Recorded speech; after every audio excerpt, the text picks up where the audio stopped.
circulated to the return side so that we're pumping directly at the point of no pressure change. Nothing else has changed except for that. Point of no pressure change is still 12 psi.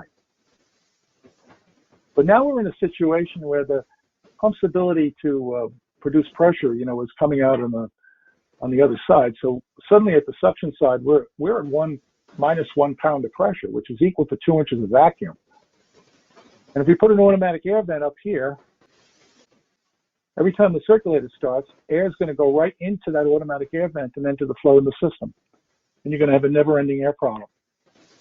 Why would you do that to yourself?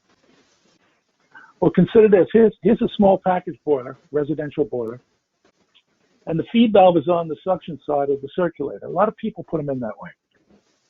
The circulator starts and drops the pressure at the suction side to 7 psi. As soon as it comes on, it's going to do that. Boy, no pressure changes there. 12-pound feed valve comes on. This drops, creates a 6-pound differential. About 1 of those pounds is going into the boiler, and the rest is showing up as a drop in suction pressure. So suddenly you've got a 12-pound feed valve sensing 7 psi pressure. It's going to feed. And when it feeds, it's going to bring the system pressure up probably to about 18 pounds.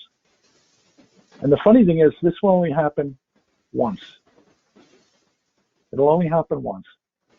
It'll happen when the circulator first comes on. Here it is in real life. There's the feed valve. It's going right into the suction side of that pump. But what's critical about this, you may not think it's a problem because, so if you go from 12 to 18 pounds, your relief valve's still set at 30 pounds. But when it comes to compression tanks, they're sized based on the volume of the system and the difference between the fill pressure and the relief pressure and the temperature of the water. When you increase the system fill pressure by 50%, which we just did, the required compression tank size doubles. So if you add an extra 15 in there now, suddenly you need a 30. You don't have it. So now you watch very quickly the pressure starts to build up and your relief valve begins to weep. And that's being caused by this situation. So don't do that. Now, as pumping away caught on, some boiler manufacturers suggested that the contractors install a compression tank at the circulator suction site because they did not want to move that pump. It was part of their packaging.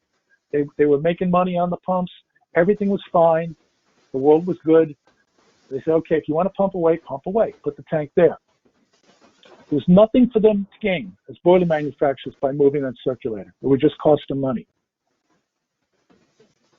They also knew that if contractors started buying circulators on their own rather than on packaged boilers, they were going to lose that money that they were making on the pumps.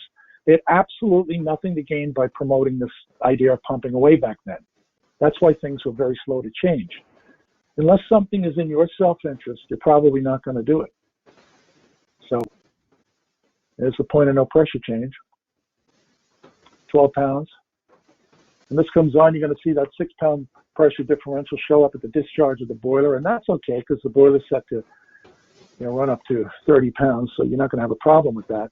But what happens if we add a second circulator, a second zone to this job?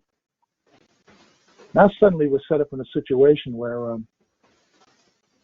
when that one is off and the other one is on, we're going to have pressures like this, 18 pounds there and the 12 pounds at the point of no pressure change. And when this other one comes on, we might see 13 pounds of its discharge because it's pumping at the point of no pressure change, and a drop in suction pressure down to 7 pounds. Now that'll run by itself. That's not a problem. But what happens when they both run? Now they're both on, and this is what the pressures are going to look like.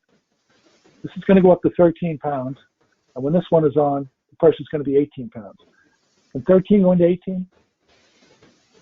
Keep in mind there are also flow checks involved here somewhere. So when this is going on, you're going to have flow in that zone and no flow in that zone.